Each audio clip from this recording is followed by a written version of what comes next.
Hello everyone.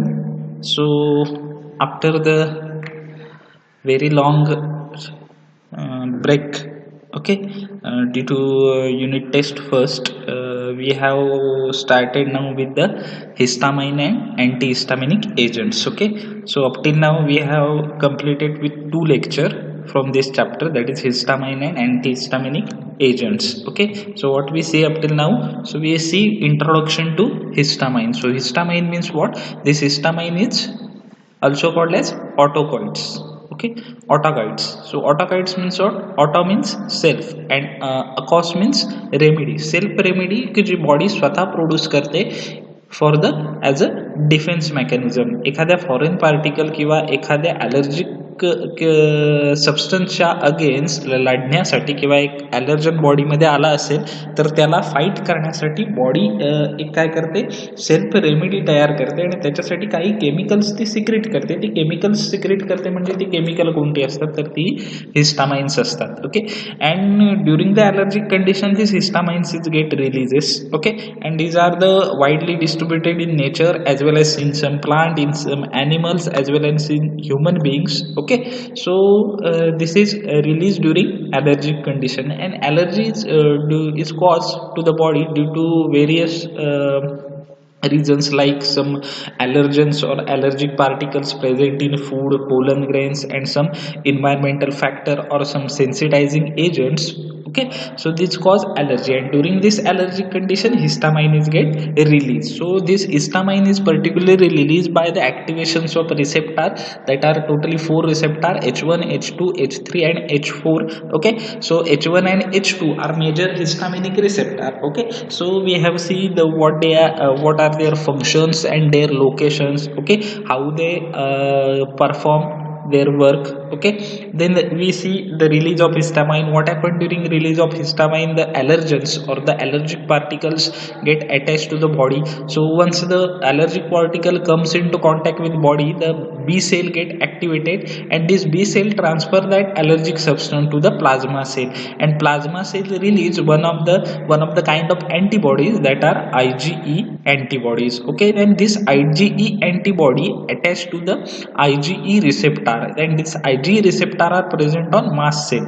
Okay, so once the allergen attached to B cell transfer this allergen to the plasma cell, and plasma cell release IgE antibodies. Okay, and this IgE antibody attached to the IgE receptor present on mast cell. Okay, and the mast cell and to this IgE receptor, once the IgE antibody attached to IgE receptor, the allergen is attached to that receptor, and once the allergen attached to that IgE receptor present on mast cell, the mast cell release histamine and leukotrienes, and the allergic reactions get proceeds, आणि त्याच्यामुळे allergic reactions काय होते, proceeds. Okay, then we see some prominent actions. Okay, uterus, on muscle, smooth muscle, as well as on blood vessels, on nasal and lacrimal secretions. Okay, on the excretory and secretory glands also. Okay, then we see adverse effect of histamine. Then what is meant by histamines? Okay, so just we remind the definition. So this histamine is biogenic amines involved in local immunoresponses as well as a regulatory physiological functions in the gut and acting as a neurotransmitter. Okay, then physiological actions on blood vessel, on smooth muscle, excretory gland, acid secretions, edema, as well as allergy. Okay, so then we see what is meant by antihistamines. Okay, so the antihistamine produce opposite effect to the histamine. Okay, so during allergic condition histamine is released. Okay, but histamine release, it is the self defense. Okay, but it produce allergic reactions. Sometimes that allergic reactions are harmful. Okay, consider करा की तुम्हाला डास चावला आहे. Okay, ज्यावेळी आपल्याला mosquito bite होतो, मच्छर चावते किंवा डास चावतो, त्यावेळी काय होतं, एक प्रकारची ॲलर्जिक रिॲक्शन होते. काय होतं, डास चावून गेल्यानंतर काय होतं, पहिल्यांदा तिथे इचिंग किंवा एक्झेमा होतो, खाज यायला सुरुवात होते, त्या ठिकाणी रेडनेस होतो. ओके, त्याच्यानंतर जाड अशी दाद येते, थोडंसं स्वेलिंग होतं. स्वेलिंग का होतं, तर त्या ठिकाणी हिस्टामाइन रिलीज झाल्यामुळे सगळ्या WBC आणि डिफेन्स मेकॅनिझम ऍक्टिवेट होऊन तिथे एकत्र आलेले असतं. So to prevent the body from foreign attack, एखाद्या फॉरेन पार्टिकल पासून बॉडीला अटॅक तो प्रिव्हेंट करण्यासाठी तो अटॅक चालू असतो. ओके, ही झाली नॉर्मल ॲलर्जिक रिॲक्शन. इथे हिस्टामाइन रिलीज झालं, बॉडीला गरजेचं आहे. पण काही वेळेला हिस्टामाइन रिलीज होतं कधी, सपोज कन्सिडर करा तुम्ही ॲसिडिटी, पित्त ज्याला म्हणतो ते आपण बघितलेलं आहे. ओके, सो त्यावेळी काय होतं, सपोज जर हायपर ॲसिडिटी झाली तर काय होतं, सगळ्यात पहिल्यांदा म्हणजे काय होतं, जर आपण हायपर ॲसिडिटी त्या ॲसिडिटीकडे दुर्लक्ष करत असू किंवा कंटिन्युअस ॲसिडिटी होत असेल तर त्यावेळी काय होतं, पहिल्या वेळी तुमच्या चेस्ट पेनिंग, छातीत दुखायला लागणं, ओमिटिंग होणं, these are normal. Okay, these are the characteristics of acidity. पण हायपर ॲसिडिटी झाल्यानंतर काय होतं, तर काय होतं, तुमच्या पूर्ण बॉडीला काही वेळेला पूर्ण बॉडीला होतं, किंवा काही वेळेला काय होतं फक्त चेहऱ्याला होतं, काही वेळेला फक्त हाताला, फक्त पायाला किंवा हातापायानं होतं, किंवा काही वेळेला पूर्ण बॉडीला होतं. काय होतं, इचिंग व्हायला सुरुवात होते, खाज यायला सुरुवात होते, तीच खाज मग त्याच्यानंतर बॉडीवरती रेडनेस यायला सुरुवात होतो. तोच रेडनेस पूर्ण काय होतो, असं दात फोड आल्यासारखं स्वेलिंग होऊन फोड यायला सुरुवात होतं. हे तर काय होतं, हे तर सुद्धा ही ॲलर्जिक कंडिशन आहे, इथे हिस्टामाइन रिलीज झालं. पण आता आपण असं कन्सिडर करणार आहेत का की हिस्टामाइन हे बॉडीचं सेल्फ डिफेन्स आहे म्हणून आपण तसंच ते ॲसिडिटीच्या वेळेला ठेवून द्यायचं नाही. त्यावेळी आपण काय करतो, मग त्यावेळी आपण अँटासिड घेतो. त्याचबरोबर इचिंग होत असल्यामुळे आपण काय घेतो तिथे, आणि इचिंग होत असल्यामुळे आपण काय करतो, आपल्याला डॉक्टर अँटासिड देतात ॲसिडिटी. त्याचबरोबर हिस्टामाइन रिलीज झाल्यामुळं आपल्याला काही वेळेला सिट्रिझिन दिली जाते किंवा एविल टॅबलेट दिली जाते की ज्याच्यामध्ये फेनेरामाइन्स असतं, फेनेरामाइन, डायफेड्रामाइन अशा गोष्टी असतात. ओके, सो हे झालं, यावेळी अँटाहिस्टामाइन हे दिलं जातं. कारण काय वेळेला प्रत्येक वेळेला ॲलर्जी, हिस्टामाइन रिलीज होऊन प्रोड्यूस होणारी ॲलर्जिक कंडिशन ही सेल्फ डिफेन्सच असेल असं नाही. सो त्या कंडिशनला आपण काय करतो, अँटीहिस्टामाइन यूज करतो. Okay, then we see clinical uses of antihistamine, कोणकोणत्या कंडिशन्सला आपण अँटीहिस्टामाइन यूज करू शकतो. Okay, then we see what is mean by antihistamine. So antihistaminic is the agent that inhibit the release or action of histamine and can be use to describe any histamine antagonist. Okay, but it is usually reserve for the classical antihistamine that act upon H1 histamine receptor and H2 receptor blocker are used in treatment of stomach ulcer, gastric ulcer and heart burns. Okay, then we see classification. So basically classified as H1 blocker or H1 antagonist and H2 blocker and as a inhibitor of histamine release. Okay, so this is the definition and classification of antihistamine. Then we see first agent, that is histamine. पहिला agent आपण बघितला होता तो कोणता होता, histamine होता. त्याचा पूर्ण मोनोग्राफ आपण स्टडी केलेला आहे. त्याच्यानंतर आपण दुसरा एजंट बघितला होता तो म्हणजे कोणता होता, डायफेनहायड्रामाइन्स. ओके, डायफेनहायड्रामाइन स्ट्रक्चर बघितलं होतं. आयुपॅक नेम काय आहे डायफेनहायड्रामाइनचं, 2-डायमिथाइल अमायनो ग्रुप असल्यामुळे, 2 अमायनो ग्रुप असल्यामुळे आपण त्याला NCH3CH3 म्हणजे N मीन्स अमायनो आणि त्याला 2 मिथाइल ग्रुप आहेत म्हणून 2-डायमिथाइल अमायनो. Two diphenyl methoxy. 2-डायफिनाइल मिथॉक्सी का, तर हा फिनाइल रिंग आहे आणि तिला CHO हा ग्रुप अटॅच झालेला आहे म्हणून त्याला काय म्हणतो आपण, 2-डायफिनाइल मिथॉक्सी. डायफिनाइल का, 2 फिनाइल रिंग आहेत म्हणून, आणि मध्ये जी CH2 रिंग आहे ती कोणती, इथेन आहे म्हणून two dimethyl ethyl amino, two diphenyl methoxy ethane. Okay, then two benz hydryloxy N N dimethyl ethanamine. Okay, याला बेन्झ हायड्रोलॉक्सी सुद्धा आपण म्हणू शकतो. 2 बेन्झिन रिंग आहेत आणि त्याला हायड्रोलॉक्सी ग्रुप्स अटॅच झालेला आहे म्हणून 2-बेन्झ हायड्रोलॉक्सी NN-डायमिथाइल इथॅनामाइन्स. हा कोण आहे, इथेनला अमाइन ग्रुप आणि त्याला 2 मिथाइल ग्रुप म्हणून NN-डायमिथाइल इथॅनामाइन्स. ओके, अशा प्रकारे त्याचं आयुपॅक नेम आपण देऊ शकतो. त्याच्यानंतर त्याचा मोनोग्राफ आपण पूर्ण स्टडी केलेला होता. ओके, त्याच्यानंतर रिमेनिंग कंपाऊंड जे आहेत ती आपण आता पुढची स्टडी करणार आहोत. ओके, let's see the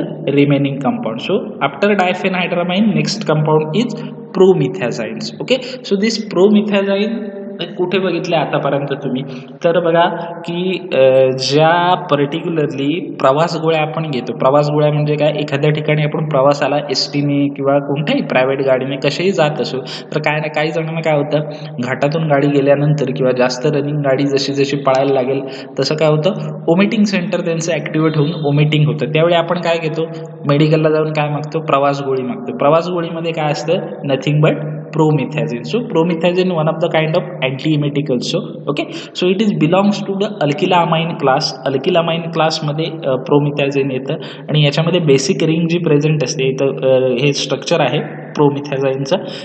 हे जर स्ट्रक्चर तुम्ही बघितलं तर काय दिसतंय तुम्हाला, 3 रिंग एकमेकांना अटॅच झालेले आहेत आणि त्याच्यामध्ये सल्फर आणि नायट्रोजन हे 2 हेटेरो आयटम प्रेझेंट आहेत. सो इट इज द कोणती रिंग आहे ही, ह्या 3 रिंग अटॅच झालेल्या आणि मध्ये सल्फर आणि नायट्रोजन आहे, तर ही आहे phenothiazine ring. So basic ring present in promethazine is phenothiazines. Okay, and this promethazine is phenothiazine derivative. So इथे तुम्हाला MCQ पॅटर्न मधलं जर एक्झाम असेल तर इथे तुम्हाला क्वेश्चन येऊ शकतो, promethazine consist of which basic ring present in promethazine, और promethazine is the dash dash derivative. कोणाचं आहे ते, फिनोथायाझाईनचं ते डेरिव्हेटिव्ह आहे. Okay, then let's see the physical property of promethazines. Okay, so this promethazine is the hydrochloric salt. आता हे प्रत्येकाचं एक एक सॉल्ट फॉर्म अवेलेबल असतो. हायड्रोक्लोरिक सॉल्ट असेल, त्याचे कॅल्शियम सॉल्ट असतील, त्याचे सोडियम सॉल्ट असतील. ओके, तसं प्रोमिथॅझाईनचं काय प्रेझेंट असतं तर हायड्रोक्लोरिक सॉल्ट त्याचं प्रेझेंट असतं आणि त्याचा कलर कसा आहे, so it is hydrochloric salt occur as a white or faintly yellowish crystalline powder. White colour किंवा थोडासा असा फेंट येलो आणि क्रिस्टलाइन नेचर आणि पावडर फॉर्ममध्ये ते प्रोमिथॅझाईन काय असतं, अवेलेबल असतं. Right, it is odourless and has a bitter taste. पूर्णतः ओडरलेस असतं, कोणताही ओडर त्याला नसतो आणि त्याची जी टेस्ट आहे ती स्लाइटली बिटर अशी त्याची काय असते, टेस्ट असते. ओके, स्लाइटली बिटर अशी त्याची टेस्ट असते. And if you see solubility, so it is very soluble in water and freely soluble in alcohol. वॉटरमध्ये ते थोड्याशा प्रमाणात सोल्युबल होतं आणि अल्कोहोलमध्ये कसं आहे ते फ्रीली इझिली का होऊन जातं, अल्कोहोलमध्ये सोल्युबल होऊन जातं.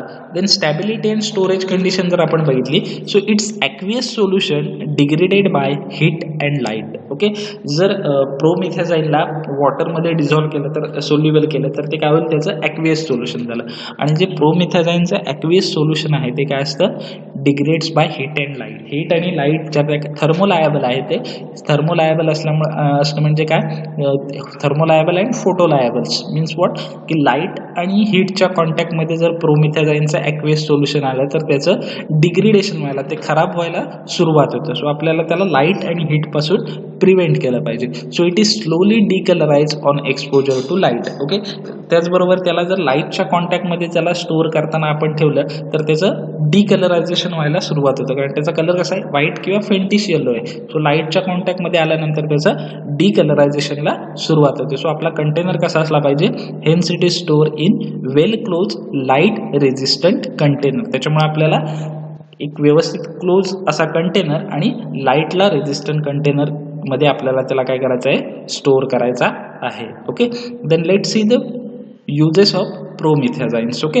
so it has a antihistaminic property. Okay, so histamine ला इनिबिट करण्याची प्रॉपर्टी त्याच्यामध्ये आहे. Then second, it is use as a antiemetic drugs. Okay, antiemetic म्हणजे काय, ओमिटिंग प्रिव्हेंट करण्यासाठी आपण या प्रोमिथॅझाईनला यूज करू शकतो. मी तुम्हाला सुरुवातीलाच सांगितलं की जी आपण प्रवास गोळी घेतो त्याच्यामध्ये मोस्ट ऑफ दी प्रोमिथॅझाईन हा ड्रग प्रेझेंट असतो. Okay, then it also has tranquilizing actions. Tranquilizing means what, which produce calmness to the psychiatric patient. Tranquilizing आपण जे की जी CNS वरती ऍक्ट होणारे ड्रग आहेत. ओके, कारण हा फिनोथायाझिन डेरिव्हेटिव्ह असल्यामुळं फिनोथायाझिन मीन्स व्हॉट, ट्रांक्विलायझिंग एजंट आपण बघितले होते, बार्बिच्युरेट, फिनोबार्बिटोन्स. ओके, सो हा फिनोथायाझिन डेरिव्हेटिव्ह असल्यामुळे त्याच्यामध्ये थोडीशी ट्रांक्विलायझिंग प्रॉपर्टी प्रेझेंट असते. Then it potentiate the action of other analgesic and sedative drugs. Okay, जर अनाल्जेसिक आणि सिडेटिव्ह म्हणजे काय, which produce the sleep to the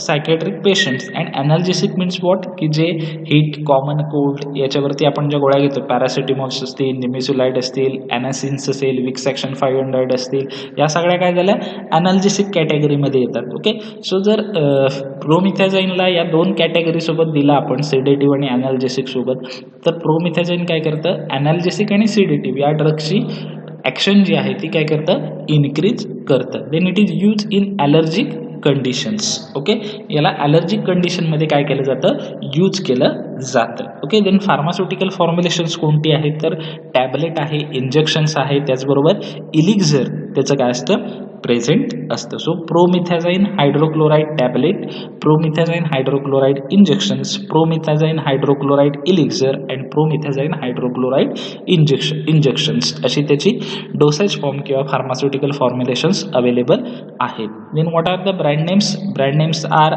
थायर्जन्स, Phenergans, Avomines, Kepromex and Phensedyls. Okay, so thiagens, finergens, ovamines, capromex and phenicidils.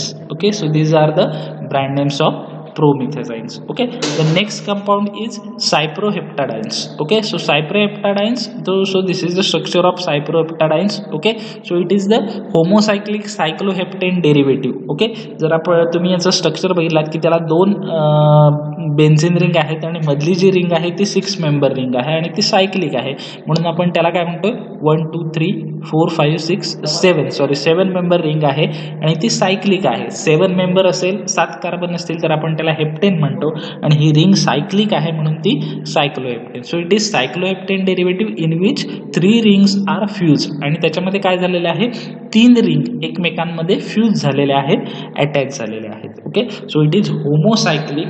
Okay, homocyclic it is homocyclic cycloheptidine derivative. Okay, so what are the physical property? Again, this cyproheptadines is available in hydrochloric salt. त्याचा कोणता form available असतो तर hydrochloric salt form त्याचा काय असतो available असतो. सेंग it is white to slightly yellowish crystalline powder. ते कसं असतं एकतर व्हाईट आणि थोडंसं स्लाइटली येल्लो म्हणजे एकदम फेंट येल्लो कलरमध्ये ते अवेलेबल असतं आणि क्रिस्टलाइन नेचर आणि पावडर फॉर्ममध्ये सायप्रोहेप्टाडाइन अवेलेबल असतो. Then it is almost odourless and has a slightly bitter taste. पूर्णतः ओडरलेस आहे आणि थोडीशी अशी बिटर टेस्ट त्याला अवेलेबल असते. आणि जर आपण त्याच्या सोल्युबिलिटी बघितली so it is very slightly soluble in water but soluble in chloroforms. Okay, आता जर सायप्रोहेप्टाडाइनच्या फिजिकल प्रॉपर्टी बघितल्या आणि आपण आधीचा कंपाऊंड प्रोमिथॅझाइनच्या फिजिकल प्रॉपर्टी बघितल्या तर त्या सिमिलर आहेत, फक्त फरक काय आहे सोल्युबिलिटीमध्ये. सोल्युबिलिटीमध्ये पण कुठे तर प्रोमिथॅझाइन सुद्धा very slightly soluble in water होतं आणि सायप्रोहेप्टाडाइन सुद्धा very slightly soluble in water आहे. फक्त प्रोमिथॅझाइन काय होतं फ्रीली सोल्युबल इन अल्कोहोल होतं, तेच सायप्रोहेप्टिडिन हे काय आहे फ्रीली सोल्युबल इन क्लोरोफॉर्म आहे. सो एकदा का तुमच्या प्रोमिथॅझाइनच्या फिजिकल प्रॉपर्टी झाल्या की तुम्हाला फक्त सोल्युबिलिटीमध्ये चेंज करायचं आहे, तिथे अल्कोहोल होतं इथे सोल्युबल इन क्लोरोफॉर्म करायचं आहे. Okay, then stability and storage condition अगदी सिंपल आहे.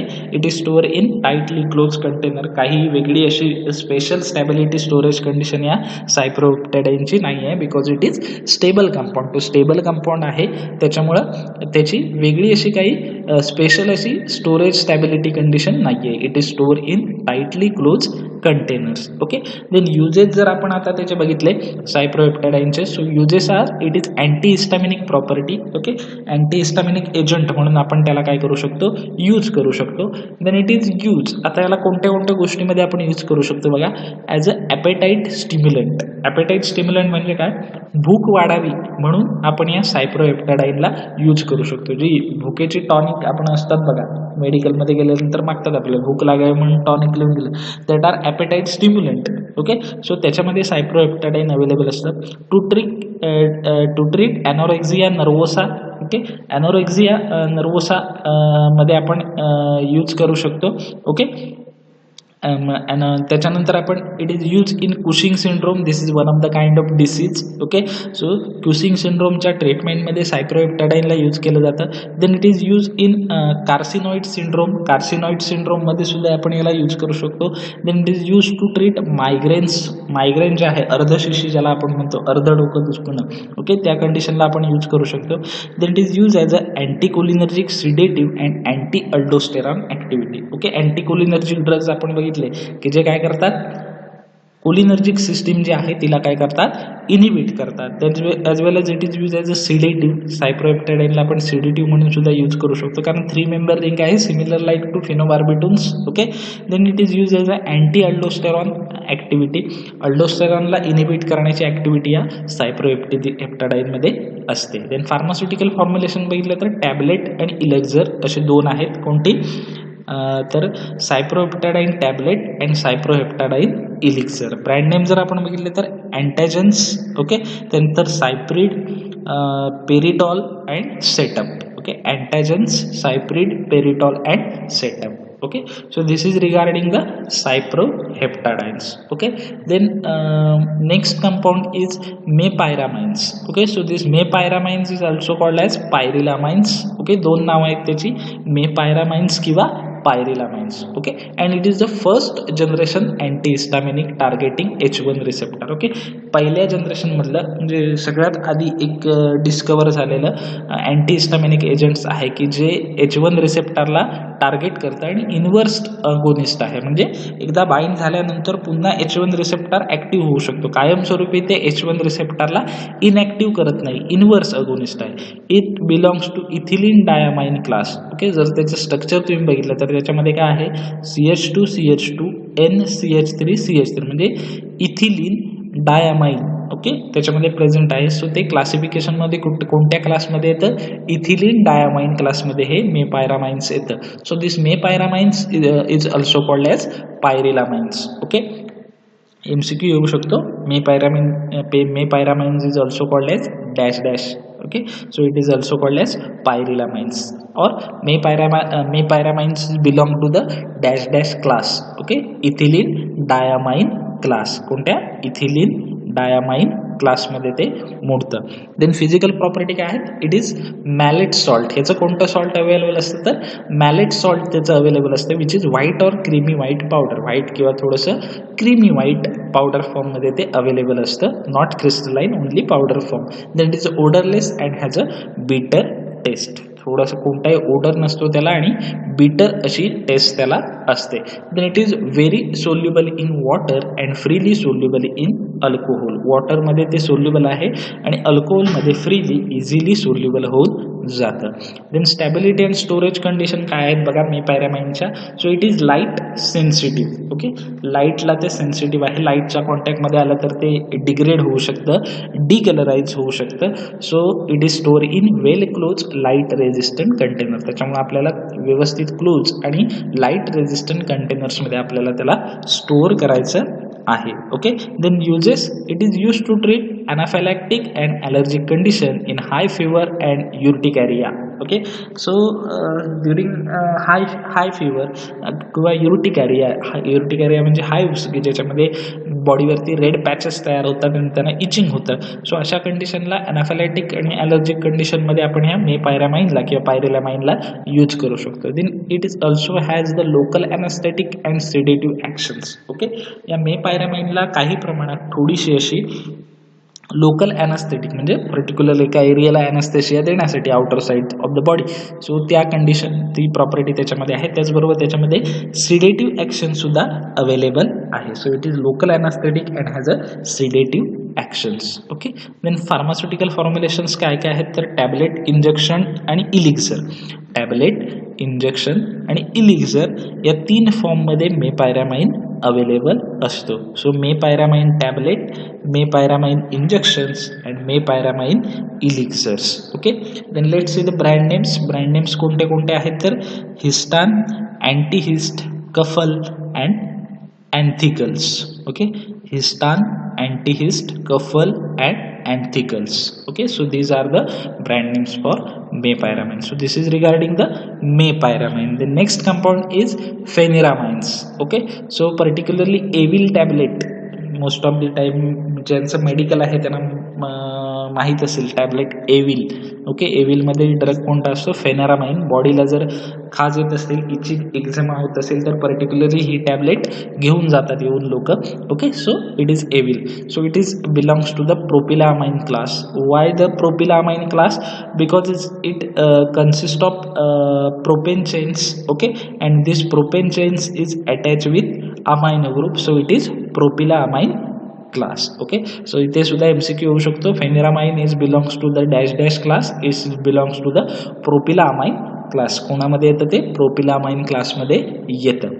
ओके, देन फिजिकल प्रॉपर्टी काय आहेत तर it is also available in maleate salt. याचा मॅलेट सॉल्ट फॉर्म अवेलेबल असतो and this is the white crystalline powder with faint odour. आणि ते maleate salt आहे व्हाईट कलरमध्ये आणि क्रिस्टलाइन नेचर आणि पावडर फॉर्ममध्ये अवेलेबल असतं आणि त्याचा ओडर थोडासा फेंट असा असतो, म्हणजे जास्त इरिटेटिंग नाही, थोडासा फेंट ओडर असतो त्याला, पण अगदी फेंट ओडर असतो.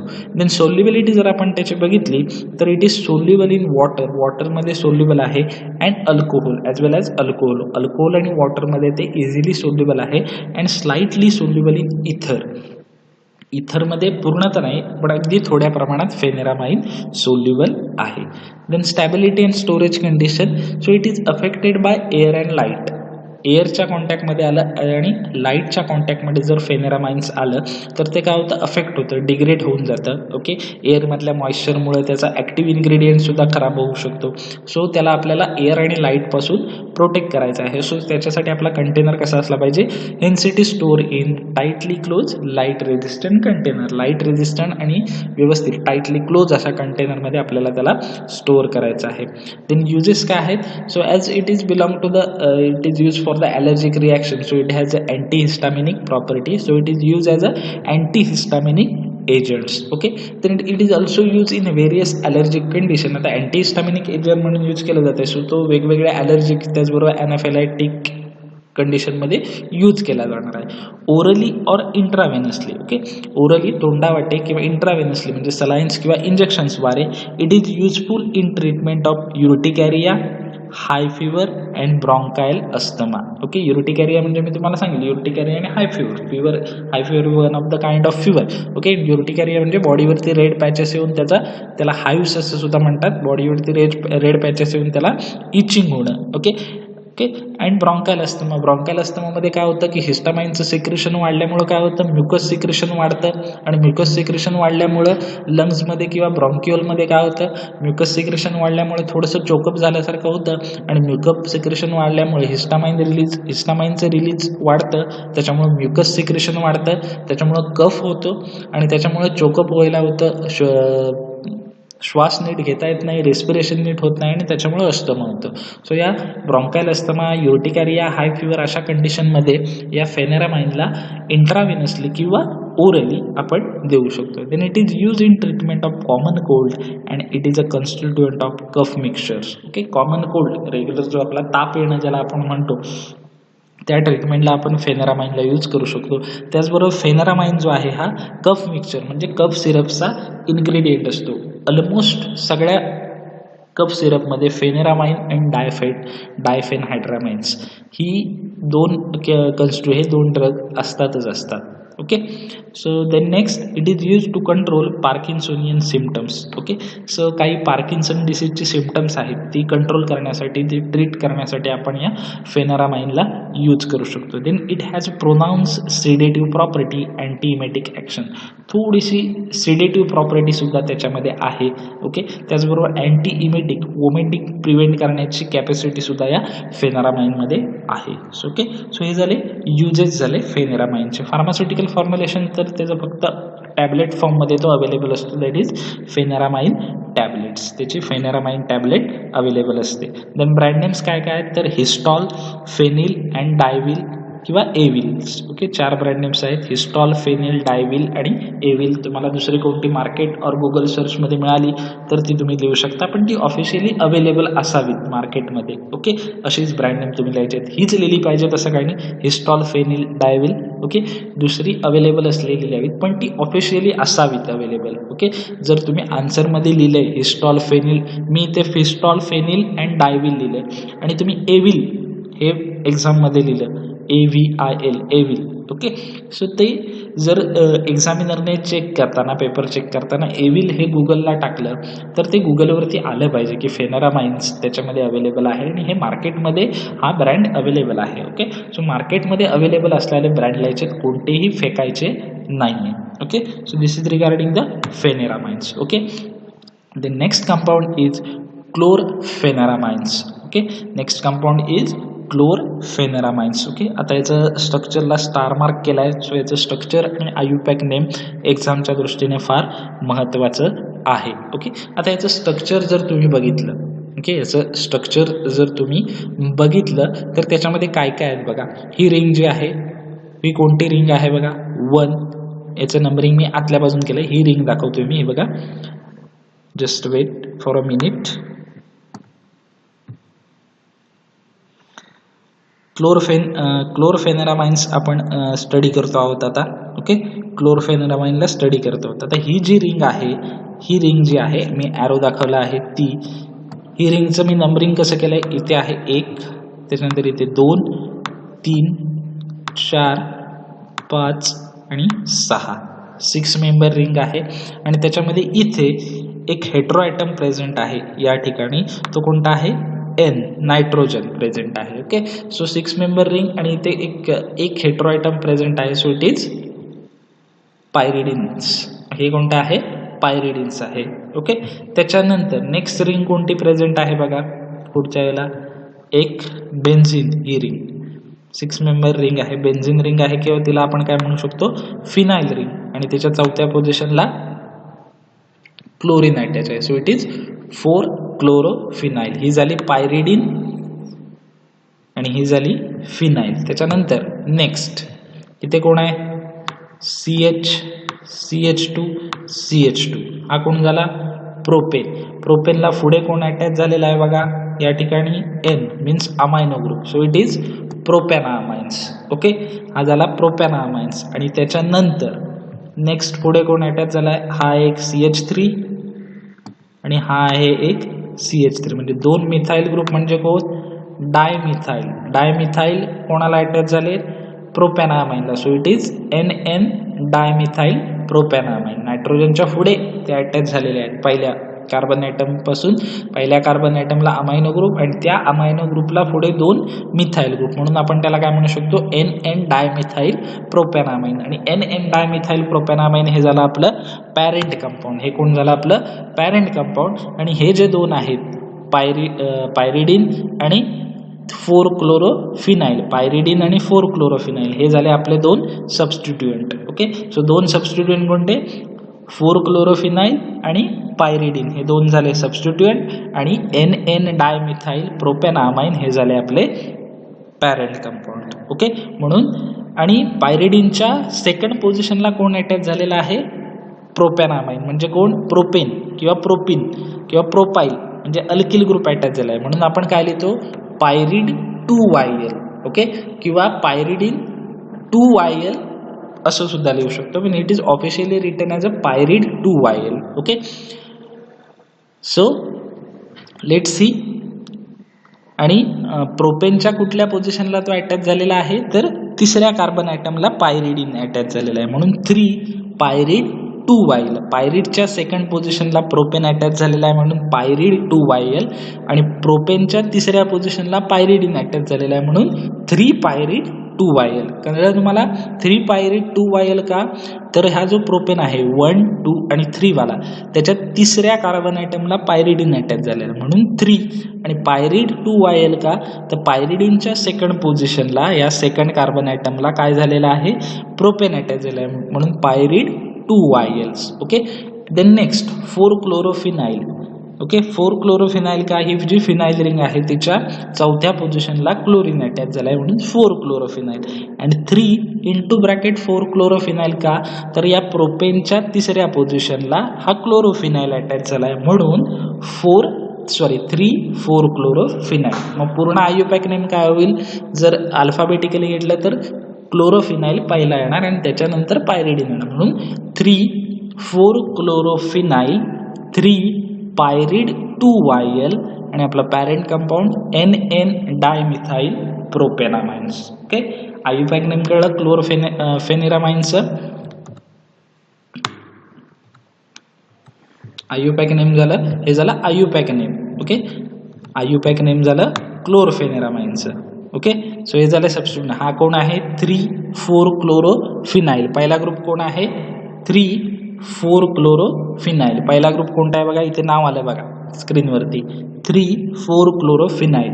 3,4-क्लोरोफिनाइल का, तर प्रोपेनच्या तिसऱ्या पोझिशनला हा क्लोरोफिनाइल अटॅच झालेला आहे आणि या फिनाइलच्या चौथ्या पोझिशनला क्लोरीन आहे म्हणून 4-क्लोरोफिनाइल.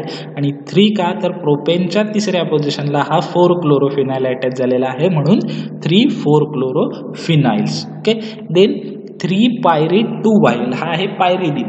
ओके, पायरिड-2-वायल का, तर या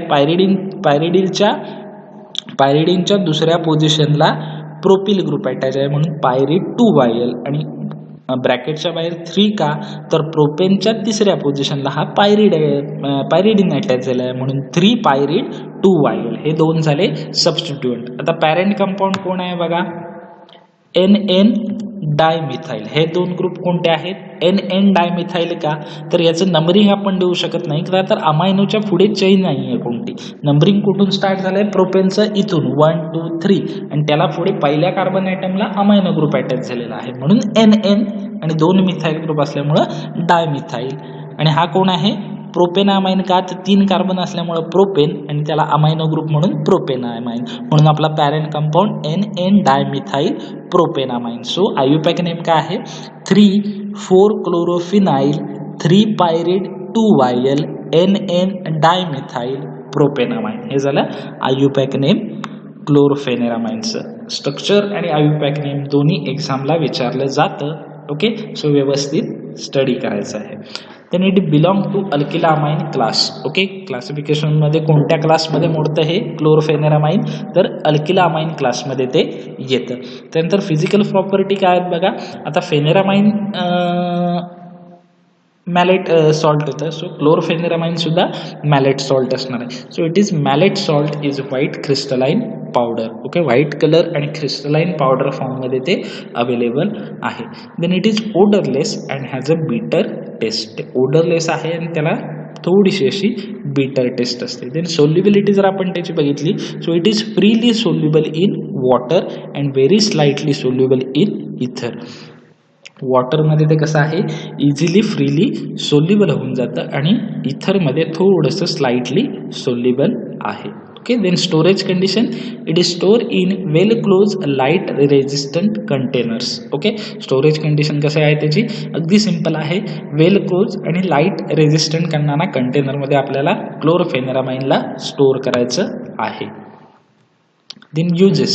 okay, so chlorpheniramine is a antihistaminic agent. जसं की फेनेरामाइन हे अँटीहिस्टामिनिक एजंट आहे, ॲलर्जिक कंडिशनमध्ये यूज करतोय, तसंच सेम क्लोरफेनेरामाइन हे त्याचं डेरिव्हेटिव्ह आहे की ज्याच्यामध्ये 4-क्लोरोफिनाइल ग्रुप अटॅच केलेला आहे. So it is chlorpheniramine. So to increase its activity, to increase activity of pheniramine as well as to decrease the side effect or certain characteristics which are harmful, so its derivative chlorpheniramine is developed. Okay, so it is an antihistaminic agent and it is also used in various allergic reaction. वेगवेगळ्या allergic आणि anaphylactic reaction मध्ये आपण याला use करू शकतो.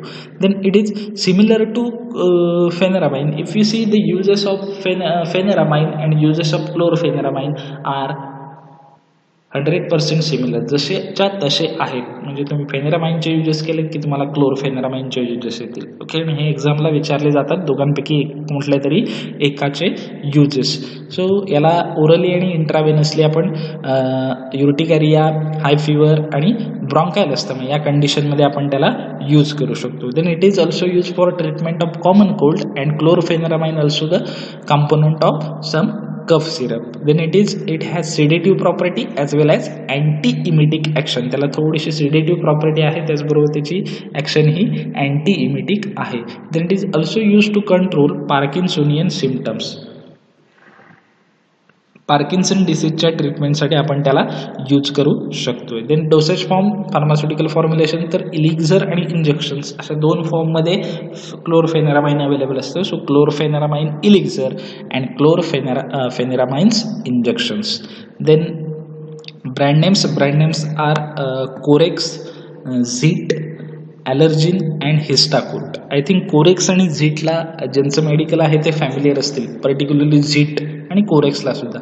हे जे 2 इलिक्झर आहेत की जी पर्टिक्युलरली अँटी ॲलर्जिक किंवा ब्रॉन्कायल अस्थमा किंवा ड्युरिंग द कफ कंडिशन्स दिली जातात, Corex and Zeet. So brand names are Corex, Zeet, Allergin and Histacort. Okay, so here we end up with our unit histamine and antihistaminic agents. Okay, याच्यामध्ये काही कळलं नसेल, काही समजलं नाही असा काही पार्ट असेल तर तुम्हाला विचारा, आपण तुमचे डाऊट्स किंवा शंका ज्या काही असतील, क्वेरी असतील त्या क्लिअर करूया. Okay, so happy learning. Thank you so much.